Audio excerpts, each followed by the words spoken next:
इल्तिजा मुफ्ती आ गई, दो बेचारे गरीब पुलिस वाले थे उसके साथ, अब उनकी जिंदगी भी खत्म कर दी, उनको सस्पेंड करवाया। इल्तिजा मुफ्ती जब ये पहले तो वो उर्दू करना सीखे, वो अंग्रेजी करती है अपने वर्करों के साथ भी, अंग्रेजी करती है मीडिया के साथ भी, और कहती है मैं कश्मीर की ही हूँ। उसको नकारा बिजबिहारा के लोगों ने, और यहाँ जम्मू कश्मीर में पीडीपी को नकारा। बीजेपी, पीडीपी, अल्ताफ बुखारी साहब, सजाद लोन साहब, ये सब एक ही थाली के साथ सब लोग हैं, एक ही लैंग्वेज सब बात करेंगे। पैलेट्स और गन्स की लोगों पे हमला, क्या कहते हैं वो दूध और टॉफी, सीधे यहाँ के नौजवानों पे हमला। अब जैसे कुछ बचा नहीं, सजाद लोन साहब या अल्ताफ बुखारी साहब नहीं चाहते हैं, क्योंकि उन्हीं की देन है।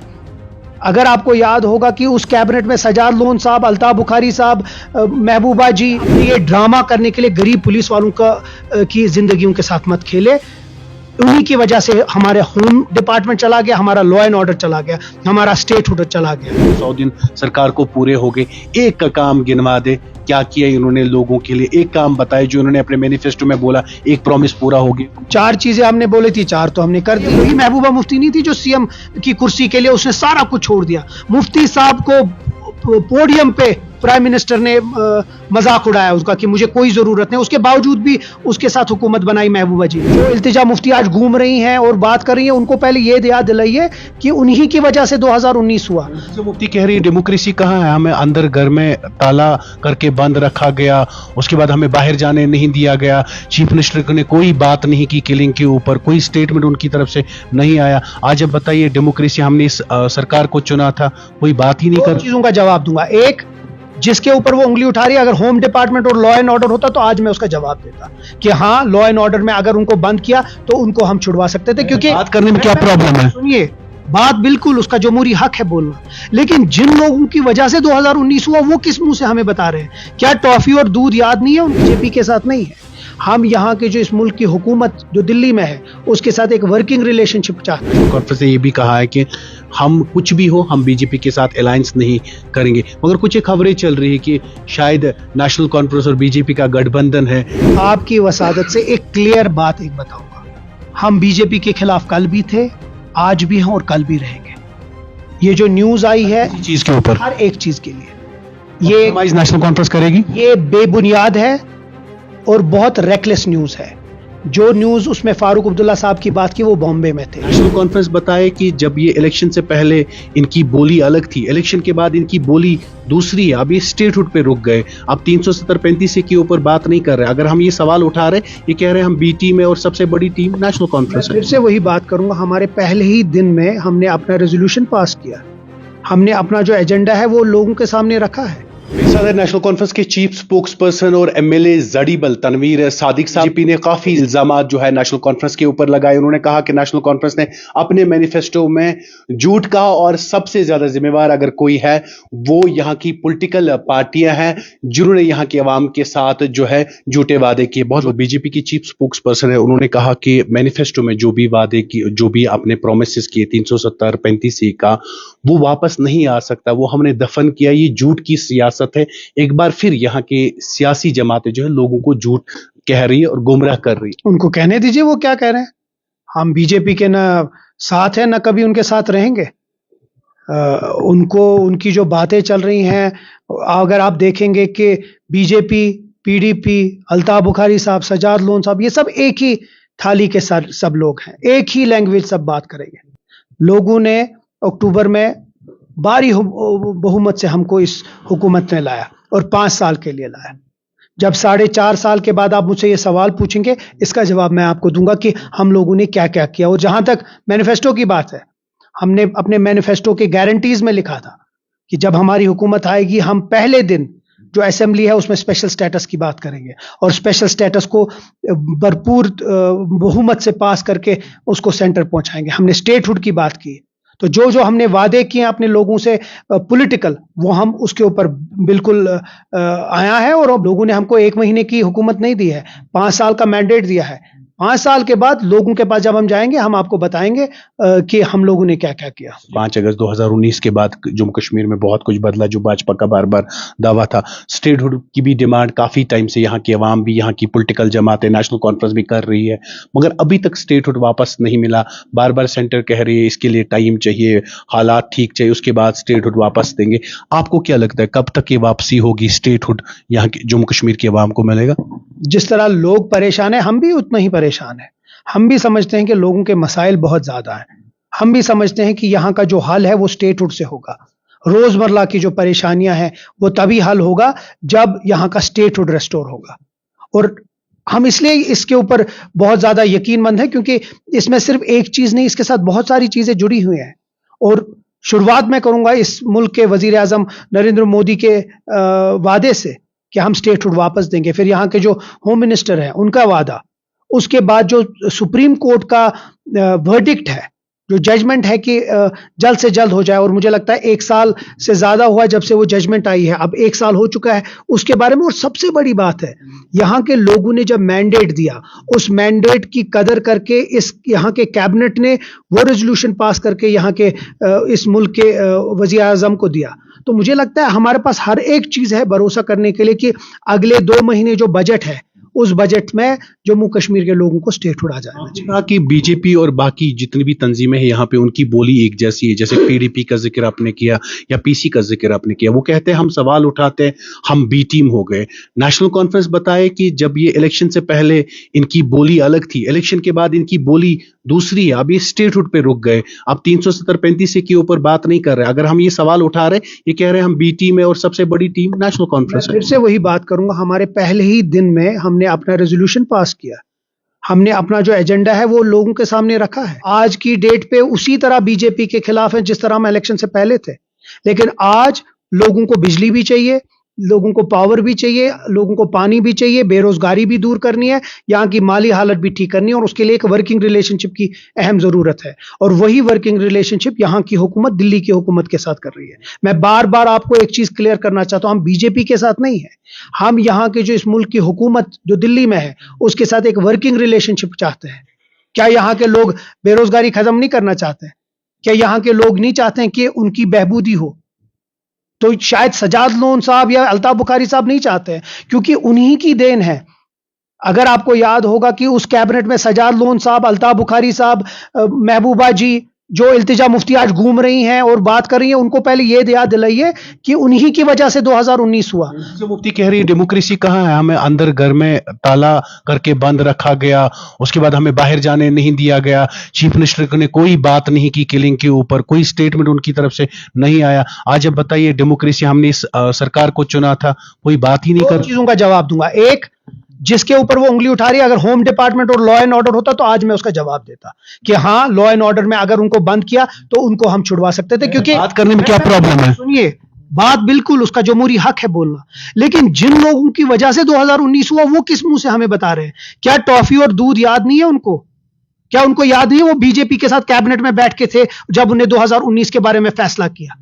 क्या ये वही महबूबा मुफ्ती नहीं थी जो सीएम की कुर्सी के लिए उसने सारा कुछ छोड़ दिया? मुफ्ती साहब को पोडियम पे प्राइम मिनिस्टर ने मजाक उड़ाया उसका कि मुझे कोई जरूरत नहीं, उसके बावजूद भी उसके साथ हुकूमत बनाई महबूबा जी ने।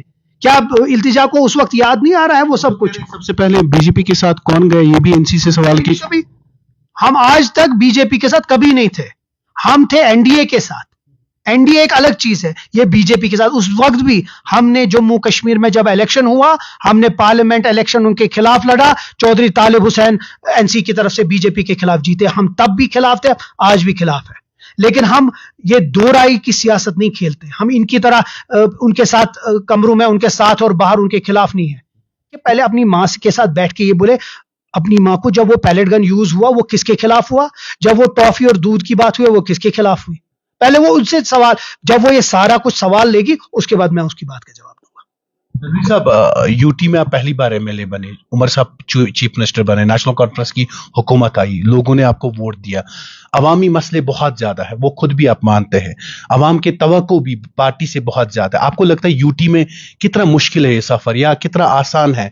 कैसे लोगों की उन बातों का जो प्रोमिसेस हुए उनका अजाला हो सकता है? आप भी अपनी कॉन्स्टिट्यूएंसी में दिन रात जाते हैं। देखिए, जहां तक एक एमएलए का रोल है, हम मानते हैं कि रोल थोड़ा सा कंटेन हुआ है। गवर्नमेंट का।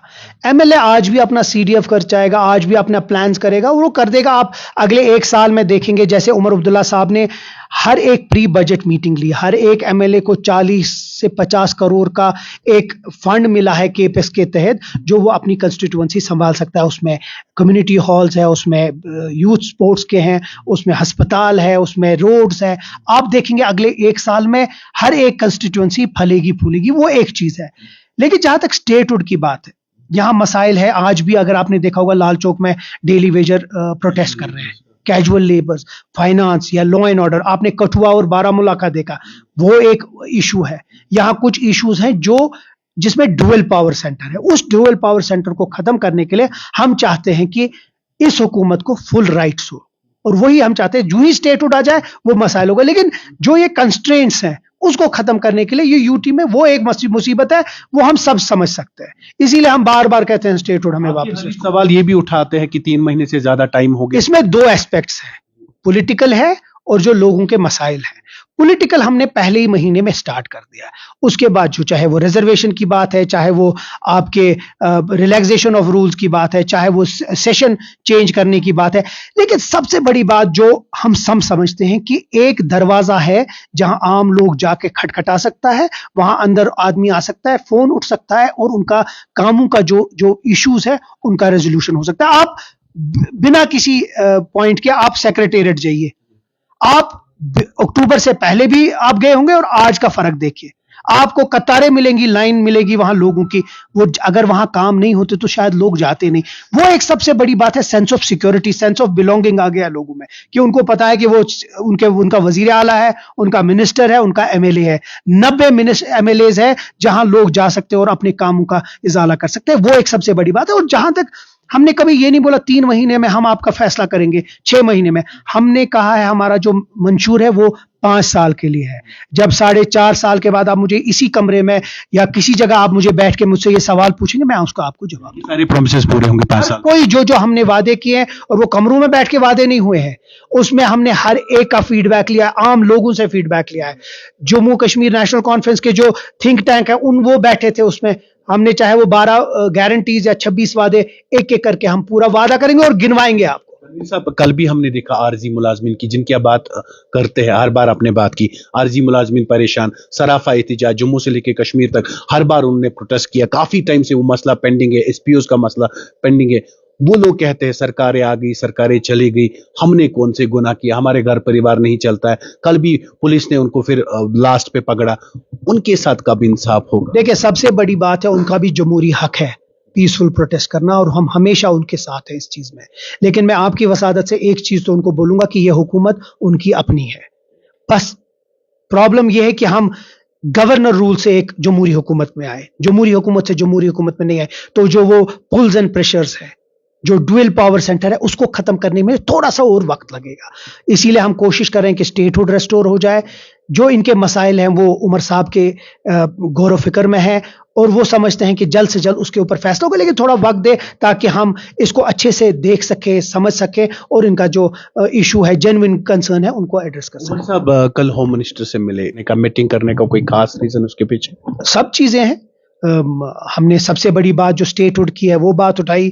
हम समझते हैं कि स्टेटहुड ही बहुत सारे मसलों का हल है, और हम समझते हैं कि यहाँ के जिस तरह आपने अभी डेली वेजेस की बात की, बाकी जो मसले हैं उनका हल स्टेटहुड है। वो बड़ी जोर शोर से उमर साहब ने होम मिनिस्टर साहब के साथ उठाया। जो कठुआ और बारामूला में जो इश्यूज हुए उसके ऊपर, चाहे वो टाइम बाउंड इंक्वायरी हो, चाहे हम ये समझते हैं कि ऐसे इंसिडेंट एलिनेट करेंगे यहाँ के लोगों को, इंक्वायरी की बात हमने की है।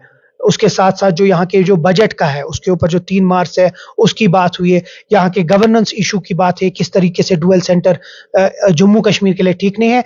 एक अच्छे माहौल में हुआ। हम उम्मीद करते हैं कि इस बजट सेशन जो जम्मू कश्मीर जो दिल्ली में है, उसमें दिल्ली हुकूमत जम्मू कश्मीर की हुकूमत को एक, और जम्मू कश्मीर के लोगों को एक तोहफा देगी स्टेटहुड के जरिए, जिससे हम अपने मसाइल हल करें। मुफ्ती, घर से कठुआ पहुंची 2 पुलिस मैन जो उनके साथ होते हैं उनको सस्पेंड किया गया, गरीब परिवार से। पीडीपी का एक आदत बन चुकी है लोगों को नुकसान पहुंचाने की। 2014 में उन्हें नुकसान पहुंचाया सरफेसी एक्ट की तरफ से, यहाँ के फाइनेंशियल हाउसेस को जीएसटी यहाँ लाया, यहाँ के फाइनेंशियल हब्स को खत्म कर दिया। जब 2014 हुआ यहाँ की जो पॉलिटिकल सेटअप था उसको खत्म किया। सिर्फ गरीब लोगों के पीछे पड़े हुए ये पीडीपी और ये जो मुफ्ती खानदान है। मेरा मशवरा होगा कि अगर उनका हक बनता है प्रोटेस्ट करना, लेकिन ड्रामा से नहीं, तरीके से। अगर वो जाना चाहती थी, उनको नहीं इजाजत दिया, तो वो दूसरे दिन जा सकती है, वो कभी भी जा सकते हैं, लेकिन जानबूझ के उल्टा करके अपने पुलिस वालों पे नुकसान पहुंचाना। जबकि इसके साथ साथ मैं ये भी बोलना चाहता हूं, वो एक गरीब पुलिस वाले हैं, अपनी नौकरी कर रहे हैं।